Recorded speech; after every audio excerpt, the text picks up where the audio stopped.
Hey guys, today I want to share with you guys the battery results test of iOS 11.0.3 versus iOS 11.1. This week, Apple is set to be releasing this software to the general public, but Apple has yet to enable the iMessages within iCloud, which is a feature that's set to be making its debut with this software. So we could see maybe a minor tweak before its official launch, but we don't have the iMessages in iCloud or the peer-to-peer payment yet on these devices. But anyway, the purpose of this video is to test the battery. As we know, iOS 11.0 all the way to the current 11.0.3, all iPhones have been struggling with battery performance. I've been testing these performance beta after beta, release after release, and now I think iOS 11.1 beta 4 or Gold Master, which is pretty much going to be the official release, I wanted to test it and put it to the test to see how it is performing. So let's go ahead and take a look at the first time lapse that I have for you guys. Now from left to right, we have iPhone 6 Plus, 7 Plus, and 8 Plus, okay? So on the left, the iPhone 6 Plus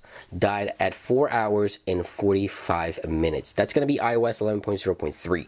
Also, the iPhone 7 Plus died a little earlier at 4 hours and 5 minutes, which is kind of crazy. And the iPhone 8 Plus at 4 hours and 40 minutes. Now, I want you guys to keep in mind, these tests are performed identical, okay? So the brightness is the same, everything is identical. Even when I update the devices to test the next version of the software, of course, the brightness is going to be the same, all the settings, nothing has changed at all. Now, one thing I want to do clarify is that these tests just give us a general information on how much the battery could last us on a day-to-day basis. Of course, your device won't have the display on at all times, as I do for these tests, in order to get the clocks application running to get the stopwatch going. So you're not going to have the display on at all times. And also, some of you guys also use low power mode in some instances, which I don't use in these tests. I just want to get the raw power of the battery with device display on to see how long it would last. And the tasks are the same on all devices. So pretty much if you get, let's say, 8 hours every day out of your iPhone, and on 11.1 for this test, I tell you,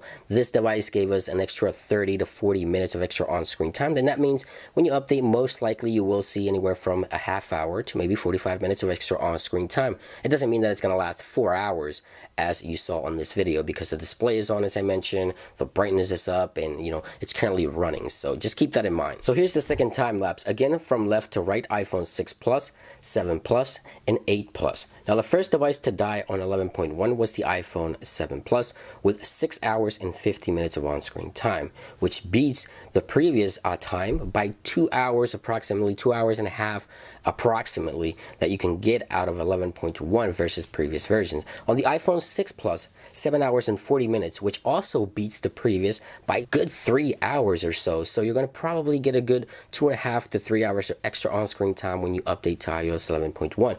And the iPhone 8 Plus was the most surprising to me. It died at 8 hours and 55 minutes. That's 3 hours plus on this device when you update to 11.1. And I thought these results were rather drastic, so I ran them twice, and twice I got the same results. iOS 11.1, the Gold Master copy or beta 4, definitely improves the battery on all of these devices that you just saw. Now I'm going to be adding more devices in the future. I know you guys want to see the iPhone SE as well, so I'm just kind of working to get some more devices here in the house, because I have other iPhones, but they're running different softwares which I can't update for several reasons. But I'm going to go ahead and grab a few other devices here, hopefully in the next couple of days, to keep adding some of these devices and provide some more of this information for you guys. I hope you guys enjoyed the video and found this information helpful. It's been iDevice Help, and I'll see you real soon. Peace.